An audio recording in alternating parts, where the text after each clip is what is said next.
नमस्कार दोस्तों। तो आज अग्निपथ योजना ने एक और अग्निपथ को पार कर लिया है दोस्तों।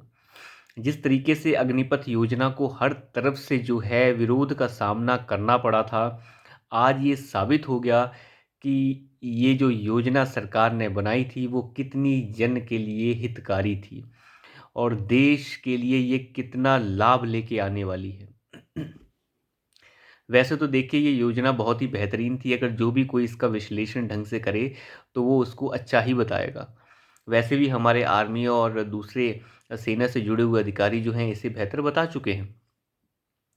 मैं आपको बताऊं, लेकिन जब ये योजना लाई गई सरकार द्वारा उस समय इस अग्निपथ योजना में जो अग्निवीर निकलने थे उनको जो है बरगलाने की कोशिश की गई। इसमें सभी विपक्षी दल भी शामिल थे, इसमें कुछ बाहरी ताकतें भी थी जो चाह रही थी कि भारत में इस तरह का बदलाव ना हो सके। मैं आपको बताऊं, ऐसी जो बदलाव जब भी किसी देश में होते हैं तो उसका सीधा मतलब ये होता है कि कोई ऐसी बेहतरीन फोर्स जो है उस देश में तैयार होने वाली है जो आगे चलकर उस देश को जो है पूरी तरह से बेहतरीन सुरक्षा दे पाएगी। जिस देश में भी इस तरीके के बदलाव हुए हैं वो सभी के सभी देश जो हैं आज एक बेहतरीन जो है रक्षा प्रणाली के साथ लैस हैं। भारत में आज तक ऐसे बदलाव नहीं हो सके, तो इसीलिए सरकार ने ये फैसला लिया कि कुछ इस तरीके से जो है एज को जो है लिमिट किया जाए। हमारी जो सुरक्षा बल हैं उनमें इस तरीके से उसे लिमिट किया जाए ताकि जो है पूरी की पूरी जो हमारी सुरक्षा प्रणाली है जिसमें आर्मी है, एयरफोर्स है, नेवी है, उसमें वो जवान रह सकें कि जिसमें वो अपना 100% दे सकें।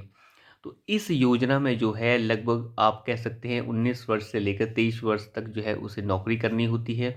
उसे अपना जो है वक्त जो है आर्मी में देना होता है। बाद में वो रिटायर कर दिया जाता है। रिटायर करने के बाद जो है अपना जो पूंजी लेके जो है वो घर जा सकता है और जीवन की दोबारा से शुरुआत कर सकता है, क्योंकि उसकी उम्र केवल 23 साल ही होगी। और कुछ लोगों को जो है इसमें जो है आगे जो है दोबारा से जो है उसी आर्मी में कंटिन्यू रहने की जो है जो जो इस तरीके का कोई प्रावधान उसमें है। अगर ऐसा होता है कि कोई या किसी 50,000 लोग अग्निपथ योजना में गए हैं तो हो सकता है उसमें लगभग 5 से 6% लोग जो हैं वही लोग आर्मी में फिर से कंटिन्यू कर सकते हैं। उसके लिए एक क्राइटेरिया होगा या टेस्ट होगा या किसी तरीके का कोई भी प्रावधान होगा जो जिसका अभी फ़िलहाल मुझे आइडिया नहीं है। परंतु एक बात अगर आप देखें, इसका सबसे बड़ा फ़ायदा ये था कि जो पहले रिक्रूटमेंट कम होती थी अब रिक्रूटमेंट ज़्यादा होगी, ज़्यादा लोगों को मौका मिलेगा।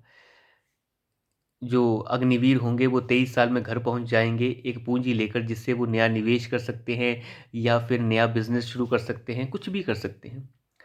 परंतु इससे दिक्कत किसे थी?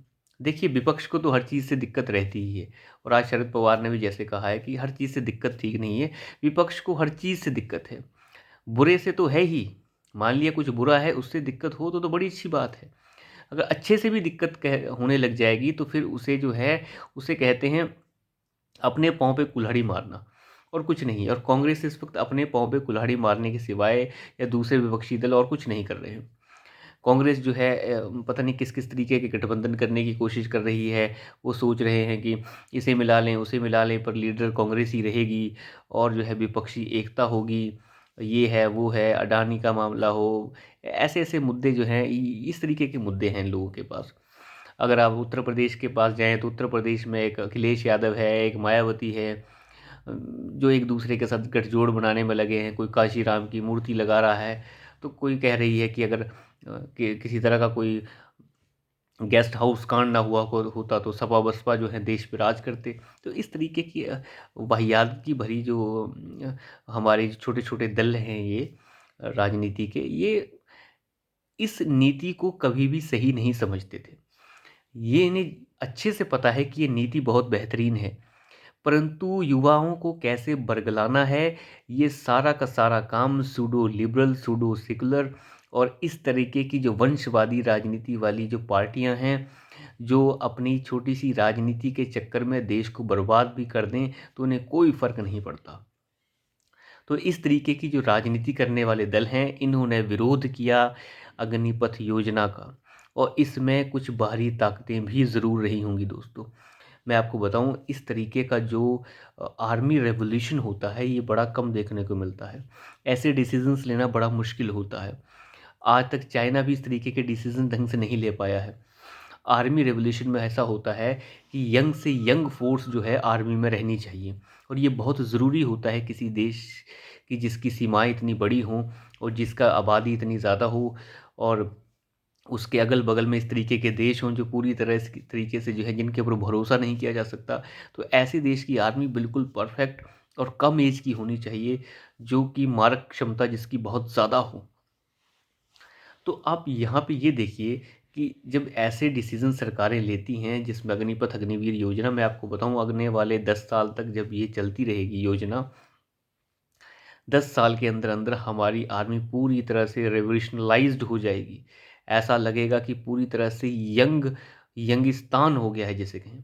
यंग यंग लोग दिखेंगे आपको अंदर, जो पूरी तरह से जोश से भरे हुए होंगे दोस्तों। और जो जल्दी से रिटायर हो जाएँगे, 23 साल में घर पहुँच जाएँगे, वो सभी के सभी जो हैं फ्रेश होंगे और आर्मी से ट्रेन्ड होंगे। उन्हें कभी भी अगर बुलाने की आवश्यकता पड़ती है, तो सरकार जो है एक आदेश पे लाखों युवाओं को खड़ा कर सकती है गन पकड़ा के। स्पेशल ट्रेनिंग की आवश्यकता नहीं पड़ेगी क्योंकि वो ऑलरेडी ट्रेन्ड होंगे। तो आप ये कह सकते हैं, बिना ज़्यादा बड़ी आर्मी बनाए भी देश के पास बहुत बड़ी आर्मी होगी, जिसे कुछ पलों में ही दोबारा से खड़ा किया जा सकता है। तो आप ये देख सकते हैं कि इस योजना से कुछ बाहरी ताकतें भी डरी थी। तो इस योजना को रोकने की पूरी कोशिश की गई। पहले इस योजना के खिलाफ जो है, बाहर जो है किस तरीके का माहौल बनाया गया, लोगों को बरगलाया गया, बिहार में ट्रेनें जली, यूपी में जो है दंगा फसाद कराया गया, तरह-तरह के लोगों को बरगला के युवाओं को बरगलाया गया और ये कहा गया कि आप तो रह जाएँगे, आपको नंबर नहीं आएगा, ये नहीं होगा, वो नहीं होगा। पूरी कोशिश की गई, जैसे हो सकता था वैसे सरकार को घेरने की कोशिश की गई। जब ये भी काम ना आया और सरकार टस से मस नहीं हुई, तो फिर ये चले गए कोर्ट के पास। दिल्ली हाई कोर्ट में ये मामला चलता रहा, परंतु कोर्ट का फैसला फ़रवरी में आप जानते ही हैं क्या आया। हाई कोर्ट ने कहा कि हम जो है इस योजना को बेहतरीन मानते हैं और ऐसा कोई भी चीज़ हमें इसमें नहीं मिली है जो देश के लिए बेकार हो। हालाँकि देखिए, कोर्ट को तो इस मामले में मैं मानता हूँ सुनना ही नहीं चाहिए था। उन्हें तो कम से कम इस मामले में ये ज़रूर वो सुन सकते थे कि जो बैचेज़ रह गए हैं, जिनकी भर्ती नहीं हो पाई, उनका क्या हो? उस पे लिए ज़रूर बात हो सकती थी और एडवाइस कोर्ट दे सकता था सरकार को, बट इसके सुनने का मैं नहीं मानता कि कोई मतलब है। चलिए ठीक है, सुन भी लिया। तो उसके बाद, क्योंकि कुछ फैसले ऐसे होते हैं जहाँ पे हस्तक्षेप ना ही किया जाए तो बेहतर रहता है। अब जब आर्मी की बात आती है, ठीक है, कोर्ट ने उसे सुना और सुनने के बाद दिल्ली हाई कोर्ट ने फ़रवरी में कहा कि हमें लगता है कि ये योजना जो है देश के हित के लिए बनाई गई है और देश की सुरक्षा को हित में रखते हुए और देश की सुरक्षा को पूरी तरह से नज़र में रखते हुए ही इस योजना को बनाया गया है। अतः ये योजना बिल्कुल स्वीकार्य है। तो उसके बाद ये लोग फिर नहीं रुके। इन्होंने देखा अब तो ऐसा हो गया। फिर 2 उसके बाद फिर से याचिकाएँ इस फैसले के खिलाफ डाली गई थी और ये पहुँच गए फिर सुप्रीम कोर्ट। हालाँकि सुप्रीम कोर्ट ने इसकी सुनवाई करने से उस तरीके से तो नहीं हामी भरी और अंत में सुप्रीम कोर्ट ने कह दिया है कि हम इस मामले में हस्तक्षेप नहीं करेंगे। हाई कोर्ट ने इस मामले को पूरी तरह से ढंग से सुना था और अच्छे तरीके से सबकी बात को सुना गया था और समय भी दिया गया था। तो उस हिसाब से जो है हम हाई कोर्ट के फैसले को बिल्कुल भी नहीं पलटेंगे और जैसा फैसला वो है वो वैसा ही रहेगा। इसमें किसी तरह का कोई हस्तक्षेप हम नहीं करेंगे। अतः कोर्ट ने इसे सुप्रीम कोर्ट ने भी हरी झंडी दे दी है। अब देखिए दूसरी बात, हाँ, वो कुछ मामलों में उन्होंने सुनवाई करने के लिए ज़रूर कहा है कि हम इस पे सुनेंगे। जिनकी एडमिशन्स उस समय नहीं हो पाई, आर्मी में जो नहीं जा पाए, जिनकी एज आगे जा चुकी थी, कोविड के दौर के दौरान की मैं बात कर रहा हूँ। तो एज का जो थोड़ा बहुत दिक्कत आई थी, हालाँकि इसमें शायद मिनिस्ट्री ऑफ डिफेंस ने इसके ऊपर कमेंट ज़रूर किया था कि पहले 1-2 बैचेज़ के लिए हम एज कम कर लेंगे, लेकिन ख़ैर ये चीज़ें तो चलती रहेंगी। तो आप ये कह सकते हैं सरकार जो है एक एक करके भले ही सरकार के फैसलों को पता नहीं कितने ही तराजुओं में तोला जा रहा है, परंतु वो फैसले सही साबित हो रहे हैं। भले उन फैसलों को कोर्ट में घसीटा जा रहा हो, वो फैसले सही साबित हो रहे हैं। सरकार की आलोचना करने वाला अगर एक भी फैसला सुप्रीम कोर्ट से आ जाता है, तो चाटुकार टाइप के, जो कांग्रेस के चाटुकार कह सकते हैं आप, या फिर दरबारी मीडिया, सुधीर जी बड़ा अच्छा बोलते हैं, दरबारी मीडिया जो है, या बहुत सारे छोटे छोटे यूट्यूब चलाने वाले चैनल हों, चाहे बड़े बड़े यूट्यूब चैनल चलाने वाले चैनल्स हों, वो बड़े बड़े शोज़ करते हैं। वाह चंद्रचूड़ जी, आपने तो सरकार को सबक सिखा दिया।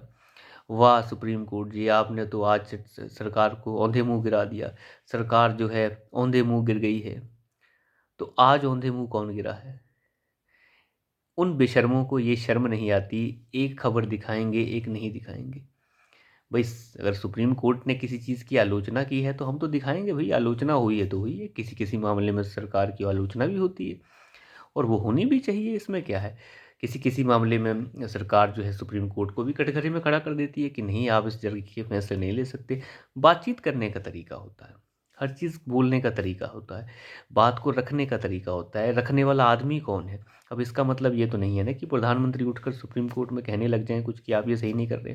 उसका तरीका एक चैनल है। सॉलिसिटर, जो सॉलिसिटर जनरल हैं वो हैं, या फिर लॉ मिनिस्टर हैं, हर तरीके का तरीका है, एक चैनल है बात करने का। जब सुप्रीम कोर्ट ने आज आलोचना सरकार की नहीं की है और उसकी वाहवाही की है कि नहीं ये फैसला सही है, तो उसके बारे में ये जो जो दरबारी मीडिया है बात ही नहीं करेगा। मुझे इस तरीके की समझ नहीं आता कि ये किस तरीके के लोग हैं। ये लोगों का जो नेचर है वो डिनायल मोड का है। ये हमेशा ही जब सच सामने आता है तो हमें एकदम से जो है पर्दा आगे गिरा लेते हैं और कहते हैं कि नहीं, हमें कुछ दिख ही नहीं रहा, हम तो जानते ही नहीं इस चीज़ के बारे में। तो देखिए, इस तरीके से कुछ होगा नहीं। अंत में आप अंदर से ही जलते भुनते रहेंगे और देश ऐसे ही आगे चलता रहेगा। जो फैसले हैं वो सरकार बेहतरीन लेती रहेगी।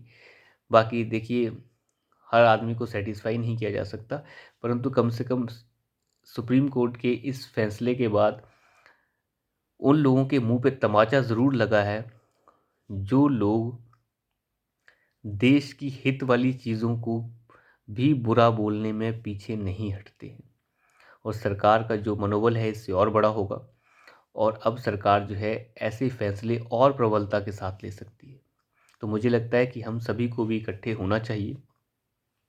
ऐसे फैसले जो देश के हित के लिए हैं, और कुछ लोग जो बाहरी ताकतें जो भारत को और ज़्यादा सुदृढ़ नहीं होने देना चाहती हैं, जो नहीं चाहती हैं भारत में कोई मजबूत सरकार रहे, जो नहीं चाहती हैं कि इस तरीके के फैसले लेने वाली सरकार भारत में रहे, उन सभी ताकतों के खिलाफ हमें खड़े होना होगा। तो अभी के लिए इतना ही। धन्यवाद।